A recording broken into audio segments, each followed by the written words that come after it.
What's up, everyone? It has been, I can't even remember how long since I have made a video exclusively for YouTube. So hi, I'm gonna start doing this a lot more often. So if you're into anything that I have posted previously, has mostly been about manifestation and spirituality, then tune in here, subscribe, and I will be posting videos a lot more often. So my name's Chantel, I'm a spiritual life coach, and today I wanted to let you guys in on something that I actually teach inside of my moon manifestation course, one of the self-guided 3-week courses that I have about moon manifestation. I just wanted to let you guys in on the very basic understanding of what moon manifestation is, how the lunar phases impact your energy so that you can use that energy in your favor. I started manifesting with the moon, or just aligning my energy with that of the moon maybe about 5 years ago. It was one of the first things that I dived into when I started my spiritual journey. I just felt so connected looking at the moon. For some reason I would just stare at the moon and I don't know, things would just start to completely make sense. Starting from the basic understanding that, you know, the moon controls the tides. I live on a bay in Washington, and I worked in the oyster industry for a while, and I know tides pretty well. So understanding that the moon controls those tides, and that my dogs are going crazy over squirrels. And that we are, I don't remember the percentage, it's like 70-80% water or something like that.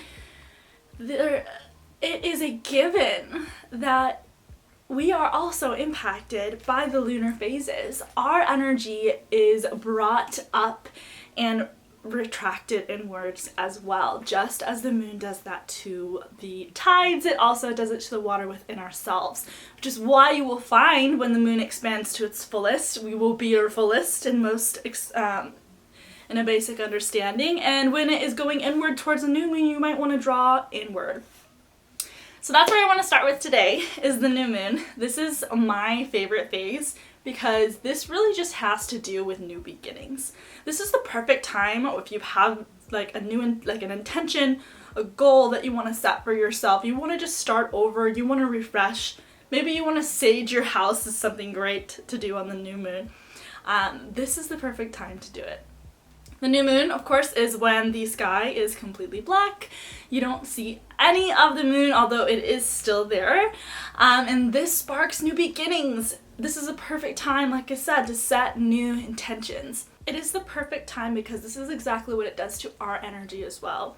It retracts our energy deep inward. It's a time for reflection, a time that we are just feeling like starting something new or getting rid of something that is no longer serving us. We are retracted inward in a more emotional way to think deeply upon things, and within doing that sparks new endeavors. So my favorite thing to do on a new moon is some sort of new moon ritual. As long as you tie in your intention, that is what is the most important, to get your intention out there into the universe, into your brain. And I do have a bay leaf new moon ritual that I have on my channel here as well that I'll redo at some point. But that is one of my favorites. But like I said, getting your intention out on paper, out into the universe, deep into your mind, that is what is the most important. Journaling practices are a really good thing to do on the new moon, setting out your intentions and just doing some free flow writing as to why you want that or what you're getting rid of, energies that you are no longer serving you in this new intention. I like to use elements when it comes to rituals, so I like using fire or water to rid those things that are no longer serving me and will not get me to this new goal or this new intention. So yeah, rituals are a completely separate thing, and I will be doing more ceremony and ritual postings in the future as well, but this is to help you understand the energy of the new moon. So next up we have the waxing phases. Waxing phases It's kind of, if you get mixed up between the waning and the waxing phases, consider waxing, like think about wax itself, right? Like it's,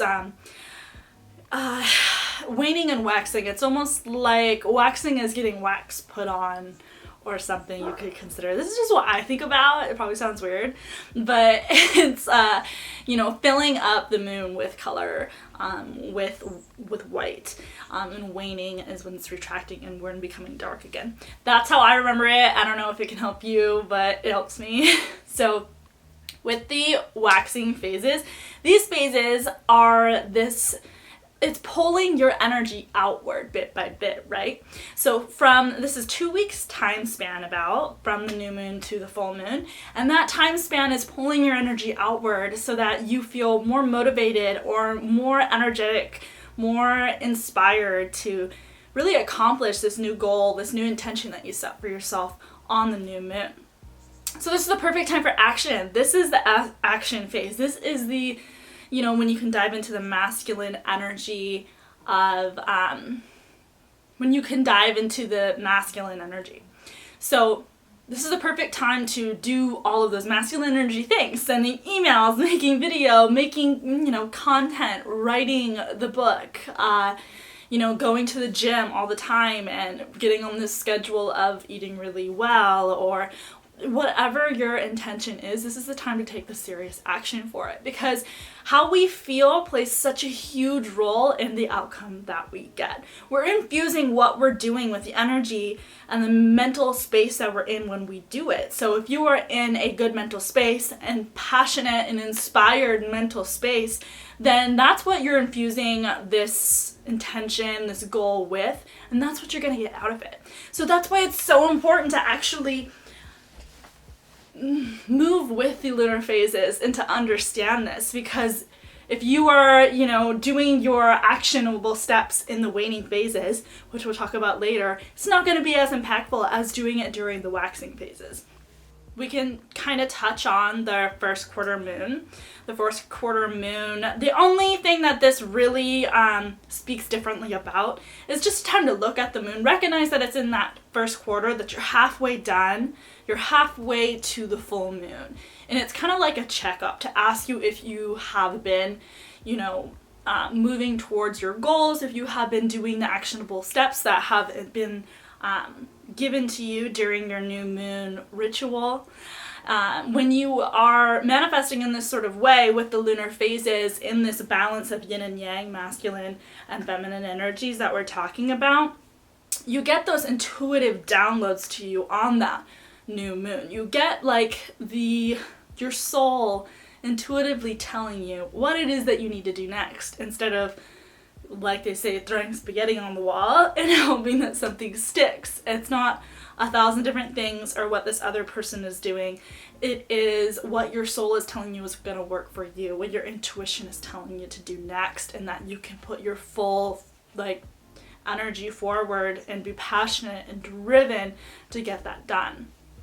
So I want to talk about so now we're going to talk about the full moon. And the full moon gets all the credit. Everybody is always excited about the full moon because it's big, it's bright, it's beautiful, and all of the things.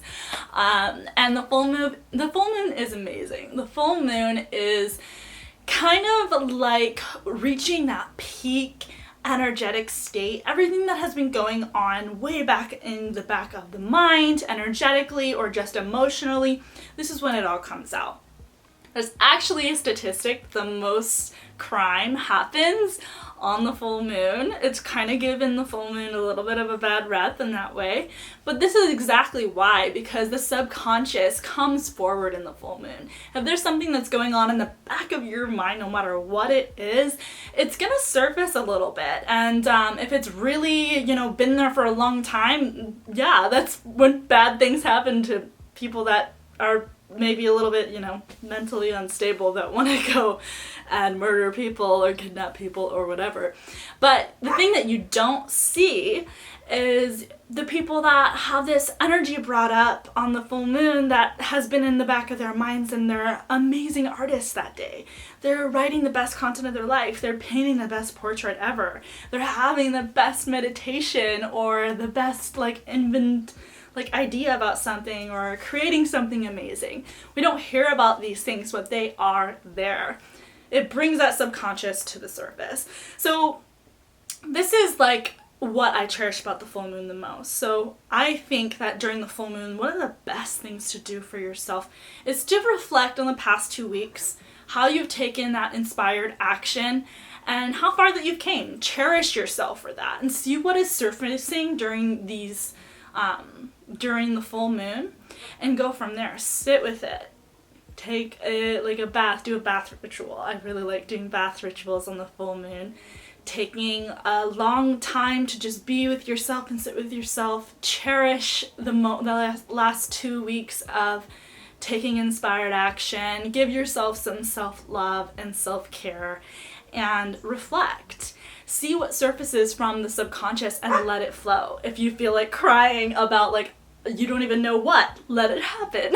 If you feel like talking to somebody about something that's popping up into your subconscious during this time, let that release as well. If it's surfacing and needs to be released, and those things that surface on the full moon are with purpose. So if you find yourself really emotional on a full moon, this is why. There is nothing wrong with you. We are all energetically impacted by the lunar phases, and you experience it the most on a full moon.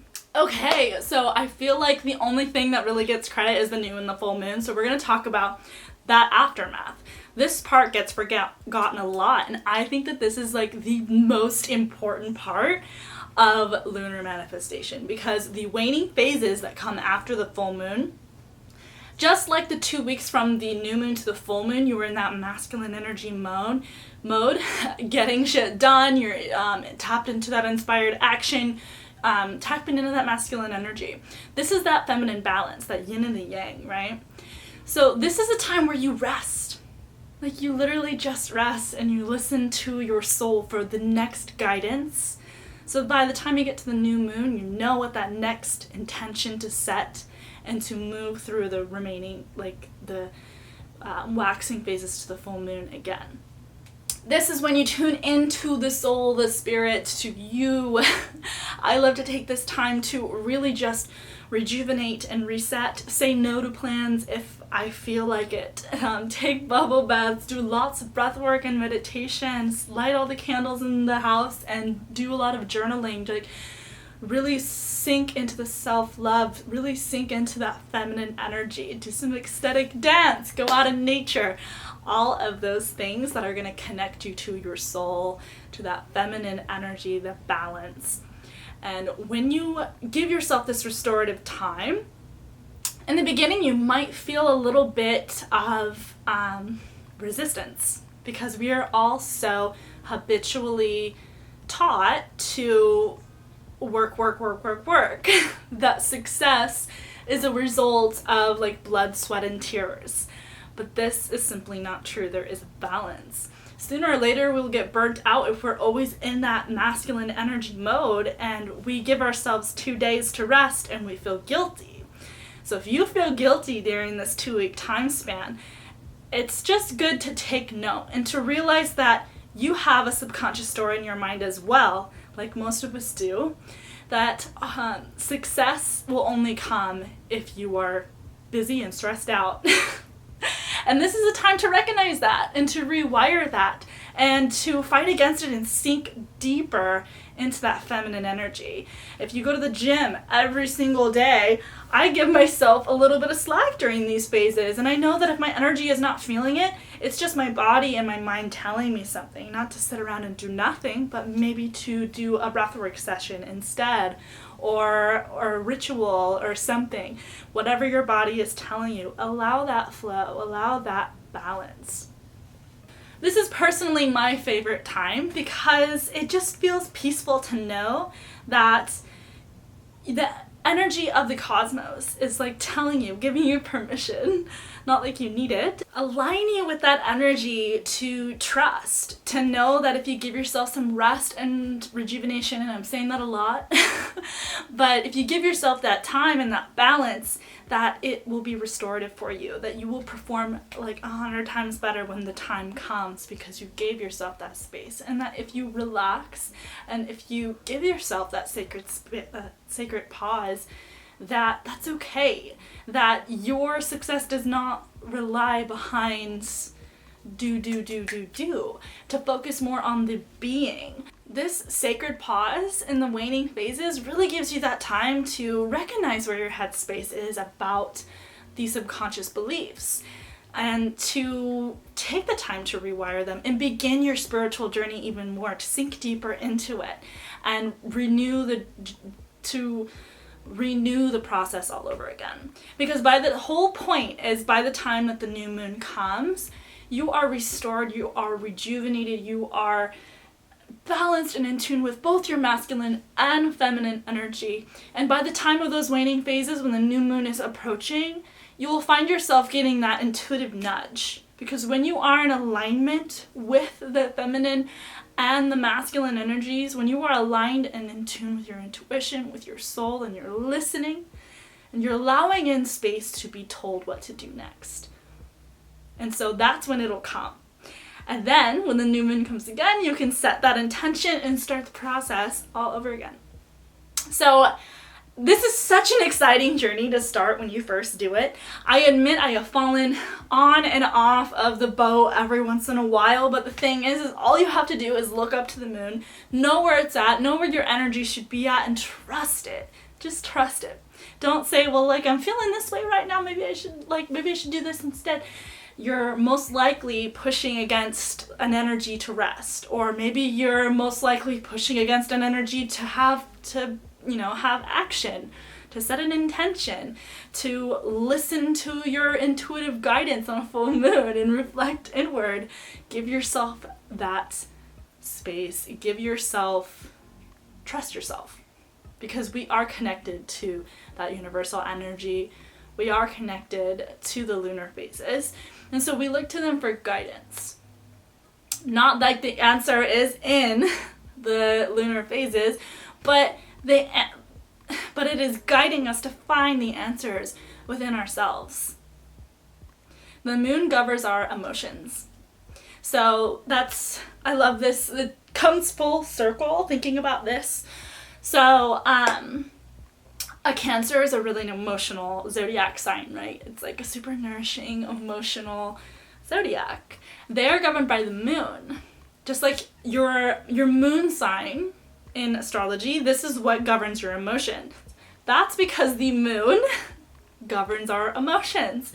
So the moon is showing us how to best use our emotions, use our energy built up within us to put the best emotions, our best feelings into the things that we're doing. And that is what matters, not just empty action and, like I said, throwing spaghetti at the wall. It's mattering how you're feeling, how inspired you are, where your emotional levels are at when you're doing it. That is what's most important. If you are in the waning, just like if you're in the waning phases and you're like spending some time to relax and rejuvenate, and maybe you're like reading a book in bed, but you're like, oh my god, it's 2:00 in the afternoon. I should be running errands. I should be working out. I should be cleaning the house, all these things. Then you're ruining that energy. It's like pointless at that point. So if you find yourself in those moments, trust me, it happens to the best of us. Like, take that time aside that you're like sitting there reading that book at that moment and grab a journal and journal out why it is that you feel that way, and come to the conclusion that it's okay to be in this space right now. Usually that is the biggest struggle people have, because lunar manifestation seems it can seem very, easy just being it told to you to you know, set an intention, act upon the intention, reflect, go inward, have a day to express emotions, creativity, all the things.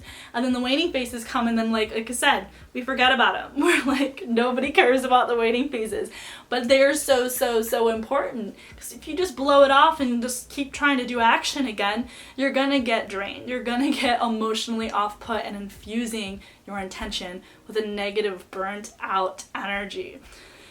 That is why lunar manifestation is the yin and the yang balance within our energetic beings and connecting to the cosmos as well. Alright, so I hope you guys enjoyed this video and Luna's appearance towards the end. So please make sure to subscribe and you will be seeing much more of me soon. And let me know if you have any breakaways, if you have any questions or anything, and be sure to check out my paid 3-week self-guided moon manifestation course that takes this above and beyond your spiritual journey and the alignment with the lunar phases. I'll talk to you guys next time.